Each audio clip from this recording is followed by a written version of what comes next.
उड़ने वाली गाड़ियां, ये शब्द सुनते ही साइंस फिक्शन फिल्में याद आती हैं ना। लेकिन क्या हो अगर वो भविष्य जिसके बारे में हम सोचते थे कि वो बहुत दूर है, असल में आ चुका हो।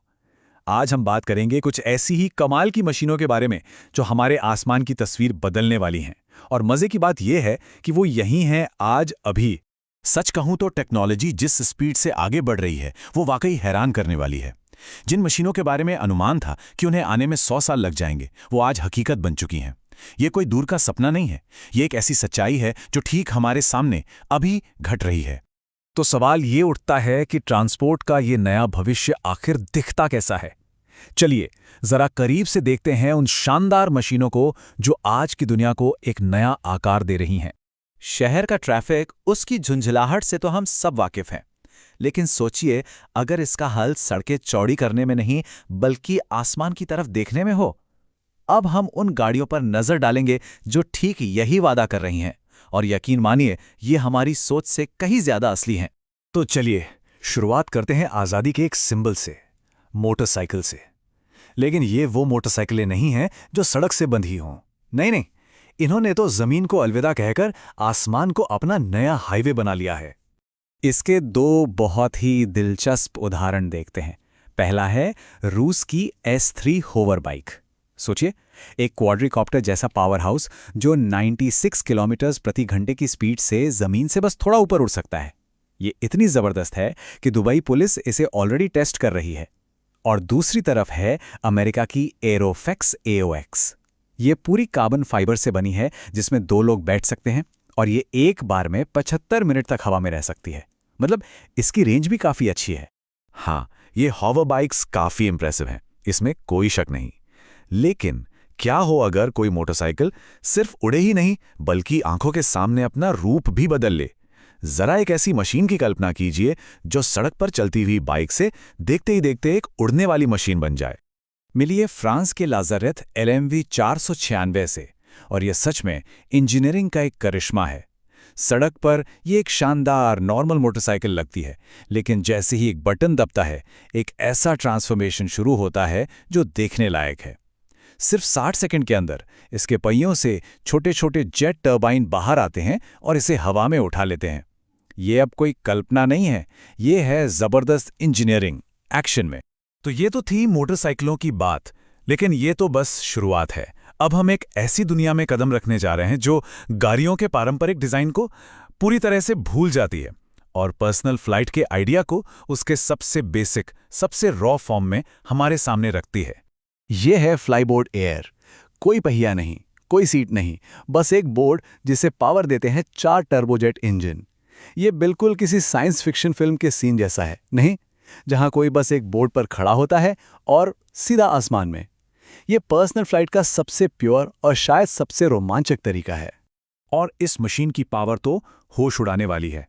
सोचिए, ये 10,000 फीट की अविश्वसनीय ऊंचाई तक जा सकती है और इसकी टॉप स्पीड है 150 किलोमीटर प्रति घंटा।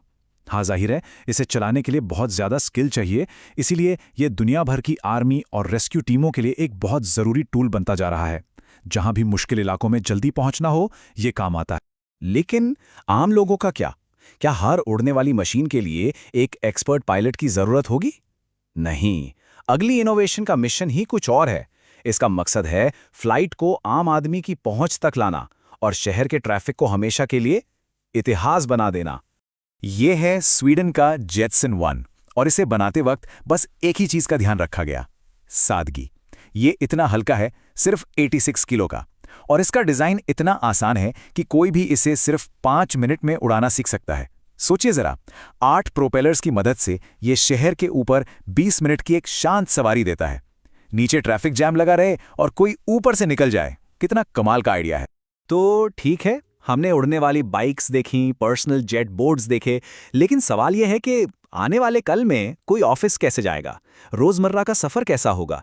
चलिए अब उन गाड़ियों को देखते हैं जिन्हें हमारी डेली लाइफ का हिस्सा बनाने के लिए ही डिजाइन किया गया है। यह है PLV लिबर्टी, जिसे दुनिया की पहली असली फ्लाइंग कार भी कहा जाता है। सड़क पर यह एक शानदार कार है जो 160 किलोमीटर प्रति घंटे की स्पीड पकड़ सकती है। लेकिन जैसे ही ट्रैफिक बढ़ता है, ये एक मिनी हेलीकॉप्टर में बदल जाती है। हवा में इसकी स्पीड 180 किलोमीटर प्रति घंटा है और ये 500 किलोमीटर तक उड़ सकती है। मतलब वाकई में ये दोनों दुनियाओं की बेस्ट चीज़ें एक साथ लाती है और सफ़र की आज़ादी को एक नया ही मतलब देती है। फ्लाइंग कार्स वाकई एक बहुत बड़ा कदम है, लेकिन क्या हो अगर सफ़र का अगला पड़ाव ऐसा हो जिसमें पायलट की ज़रूरत ही खत्म हो जाए? सोचिए, क्या हो अगर एक टैक्सी खुद ब खुद उड़ सके? बस यहीं से एयर टैक्सी का कॉन्सेप्ट सामने आता है। मतलब एक ऐसी गाड़ी जो पूरी तरह से ऑटोमेटिक हो, खुद उड़े और एक इंसान को उसकी मंजिल तक पहुंचा दे। ये बिल्कुल ऑन डिमांड ट्रांसपोर्ट है, लेकिन 3D में। और इस फ्यूचरिस्टिक आइडिया का सबसे अच्छा उदाहरण है एयरबस वाहना। एयरबस वाहना असल में एक single seater self flying air taxi है। इसके 8 प्रोपेलर्स इसे बिल्कुल हेलीकॉप्टर की तरह सीधा ऊपर उठाते हैं और फिर ये 177 किलोमीटर प्रति घंटे की स्पीड से 50 किलोमीटर तक जा सकती है। ये शहर के ट्रांसपोर्ट का भविष्य है, एक ऐसा भविष्य जहां लोग ठीक वैसे ही एयर टैक्सी बुक करेंगे जैसे आज कैब बुक करते हैं। तो उड़ती हुई मोटरसाइकिलें, जेट से चलने वाले बोट और खुद उड़ने वाली टैक्सियां, जब ये सब एक साथ देखते हैं तो एक सवाल मन में आना लाजमी है, क्या हम किसी साइंस फिक्शन फिल्म का हिस्सा बन गए हैं? और इसका सीधा और सरल जवाब है नहीं। ये अब साइंस फिक्शन नहीं रहा। ये सारी गाड़ियां आज बन रही हैं, टेस्ट हो रही हैं और कुछ तो बिक भी रही हैं। ये कल की कल्पना नहीं, बल्कि आज की हकीकत है। और ये हमें एक आखिरी और बहुत गहरे सवाल पर लाकर खड़ा कर देता है। जब ये मशीनें हमारे शहरों के आसमान में आम हो जाएंगी, तो हमारी दुनिया कैसे बदलेगी? हमारे शहर कैसे दिखेंगे? हमारा समाज और हमारे जीने का तरीका कैसे बदल जाएगा? क्योंकि भविष्य आ चुका है और ये सब कुछ बदलने के लिए तैयार है।